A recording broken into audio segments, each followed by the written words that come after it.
Everyone, Radhe Radhe. आज के video में आप सभी के साथ शेयर कर रही हूँ संतान सप्तमी पूजा विधि। तो सबसे पहले आपको सुबह के समय इस तरह से चौकी लगा लेनी है। इसके ऊपर थोड़ी सी हल्दी डालकर आप थोड़ा सा गीला पानी डालकर इसको अच्छे से लीप लेना, क्योंकि हल्दी बहुत शुभ होती है। इसके बाद जो है ना, इस पर आपको पीले कलर का कपड़ा बिछाना है। संतान सप्तमी के व्रत में भगवान शिव की पूजा की जाती है। भगवान शिव की कृपा से, पार्वती मैया की कृपा से आपके यहाँ एक भाग्यशाली संतान जो है ना उत्पन्न होती है।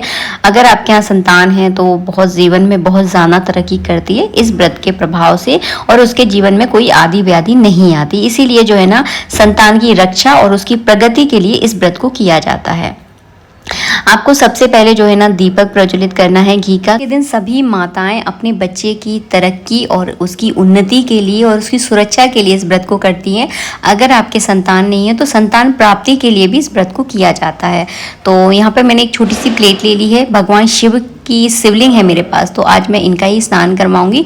आप चाहे तो मिट्टी के शिवलिंग बनाकर उनकी भी पूजा कर सकते हैं। आप चाहे तो आपके घर के मंदिर में अगर शिवलिंग है तो उनकी भी आप पूजा कर सकते हैं। तो वो अपनी सुविधा के अनुसार देख लें। इसके बाद गौरी गणेश का पूजन अनिवार्य रूप से होता है। तो यहाँ पर मैंने गौरी गणेश को भी विराजमान कर लिया है। सबसे पहले आपको दीपक का पूजन करना है। तो मैं रोली चावल से इस तरह से दीपक का पूजन कर दूंगी। ये व्रत जो है ना, बिना नमक के किया जाता है। आपको नमक का कुछ भी नहीं खाना है, इसमें केवल मीठा खाया जाता है। तो मैं आपको आगे बताऊंगी कि क्या आपको क्या खाना है, क्या नहीं खाना है। यहाँ पर मैंने दीपक का पूजन कर दिया। इसके बाद मैंने गौरी गणेश का, भगवान शिव का मन में आवाहन किया है और थोड़े से चावल जो है ना शिवलिंग पर इस तरह से चढ़ा दिया। ये है संतान सप्तमी व्रत की कथा। तो ये आपको आसानी से मार्केट में मिल जाएगी। आपको ऑनलाइन भी देखने के लिए मिलेगी, तो ऑनलाइन भी आप देख सकते हैं, मिल जाएगी आपको। इसके बाद जो है ना, एक फूल में रोली चावल लगाकर आपको गौरी गणेश का पूजन करना है, क्योंकि सर्वप्रथम गौरी गणेश जो है ना प्रधान देवता होते हैं। इनका पूजन करना बहुत ज़्यादा ज़रूरी है। तो हमने यहाँ पे गौरी गणेश का पूजन कर दिया है। इसके बाद हम शिवलिंग पे सबसे पहले गंगा जल चढ़ाएंगे। उसके बाद कच्चा दूध इस व्रत में बहुत ज़्यादा ज़रूरी होता है। अगर आपके को गाय का कच्चा दूध मिल जाए तो आप ज़रूर चढ़ाइएगा, बहुत ज़रूरी माना जाता है। इसके बाद हमने यहाँ पे शुद्ध जल चढ़ा दिया है। अब यहाँ पर हम अंग पोषण करेंगे। इसके बाद मैं इत्र लगाऊंगी। इत्र लगाने के बाद कलावा रूपी वस्त्र अर्पित करेंगे, जनेऊ पहनाएंगे, चंदन लगाएंगे, चावल चढ़ाएंगे। जैसे कि भगवान शिव की पूजा हम अक्सर किया करते हैं, सेम वैसे ही आपको ये पूजा करनी है।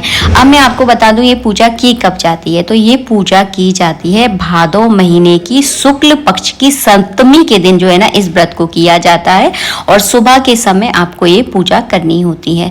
तो सभी माताएं जो है ना इस तरह से पूजा करती हैं। ये मैंने यहाँ पे कलावा रूपी वस्त्र अर्पित कर दिया है, जनेऊ चढ़ा दिया है। अब मैं इसके बाद बेलपत्र चढ़ा दूंगी। समी पत्री है तो समी पत्री चढ़ा दीजिए। अकौआ के फूल, धतूरे के गटा, जो कन्हेर के फूल, जो भी आपको मिल जाए सुविधाजनक, वो सब कुछ जो है ना आपको इस तरह से चढ़ाना है। इसके बाद एक विशेष चीज होती है, वो ये कि संतान सप्तमी के व्रत के लिए चूड़ी बनवाई जाती है। तो आप चाहे तो चूड़ी बनवा सकते हैं, आप चाहे तो अंगूठी यानी छल्ला बनवा सकते हैं। 1.25 तोले का आपको बनवाना होता है। तो ये चूड़ी अगर आपके पास है तो इस पूजा में आप जरूर रखें। इसे संतान सप्तमी की चूड़ी बोलते हैं। मतलब जब आपकी पहली संतान होती है तो 1.25 तोले की आपको इस तरह से चूड़ी बनवानी होती है, चांदी की। अगर संतान अगर आपके नहीं है तो आप क्या करेंगे, आप कलावा लेंगे, वो मैं आपको आगे बताऊंगी। तो ये अगर आपके पास चूड़ी है तो इसको आज के दिन गंगा जल से और कच्चे दूध से इसको अच्छे से स्नान करवाएं। इसका जो है ना रोली चावल से आपको विधिवत जो है ना इसका पूजन करना है। और ये जो है ना, अगर आपके पास है तो आप पूजा कर लीजिएगा, अगर नहीं है तो उन लोगों के लिए मैं एक और बात बताने वाली हूँ। मेरे पास भी 2-3 साल तक, शादी के 2-3 साल तक नहीं थी, मैं भी ऐसे ही पूजा करती थी। तो आपको क्या करना है, एक आपको कलावा लेना है, इस तरह का आपको कलावा लेना है। इसमें 7 जो है ना गांठें लगानी है आपको। तो इस तरह की 7 गांठें लगा लें और एक गंडा जो है ना बनाकर आप तैयार कर लें। अगर आपके पास इस तरह की चूड़ी या कोई छल्ला नहीं है 1.25 तोले का, तो इस तरह से इस गंडे की आप सेम इसी विधि से पूजा करें। मतलब कच्चा दूध और जल से आपको इसका अच्छे से इसका पूजन करना है। रोली चावल, धूप दीप दिखाकर बढ़िया से इसका पूजन करना है। और इसको ही जो है ना आज के दिन अपने हाथ में पहना जाता है पूजा करने के बाद। तो जिन लोगों के पास चूड़ी नहीं है उनके लिए मैंने बताया है।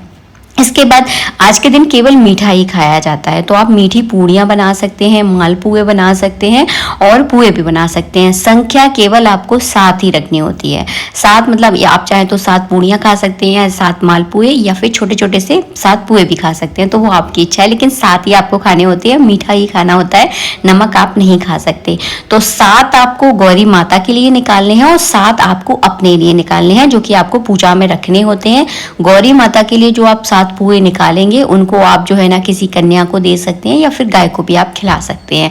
और जो आपने अपने लिए निकाले हैं इनका जो है ना आप जब आप पूजा करने के बाद कुछ खाएं ना, तब इन पुओं को जो है ना खाया जाता है। दूध दही से आप खा सकते हैं, नमक इस व्रत में नहीं खाया जाता।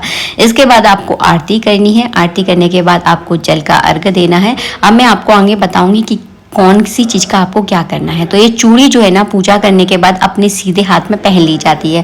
अगर आपके पास चूड़ी नहीं है तो मैं आपको बता चुकी हूँ, 7 गांठों का कलावा का एक गंडा बनाकर अपने सीधे हाथ में आप बांध लें, ये भी बहुत अच्छा रहता है जिन लोगों के पास चूड़ी नहीं है। और जिन लोगों के पास चूड़ी है वो तो अपने हाथ में चूड़ी पहन ले, या छल्ला है 1.25 तोले का तो अपनी उंगली में छल्ला जो है ना आप पहन सकते हैं। इस पर जो है ना इस तरह की 7 लकीरें बनी रहती हैं, जो कि शायद मैं वीडियो में आपको दिखा रही थी, बट इसमें अच्छे से समझ में नहीं आ रही है। तो इस तरह की होती है।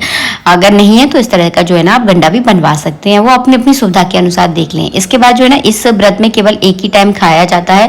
आप चाहे तो शाम के समय खा सकते हैं, आप चाहे तो पूजा करने के बाद खा सकते हैं, वो आप अपनी सुविधा के अनुसार देख लें। एक ही बार आपको 7 पुए या 7 पूड़ियाँ या 7 मालपुए खाने होते हैं। शाम के समय आप ये चौकी हटा सकते हैं। आशा करती हूँ वीडियो अच्छा लगा होगा। जितने जो और फिर इसके बाद देखिए एक बात तो विशेष रहती है, वो ये कि आपके घर की परंपरा क्या है।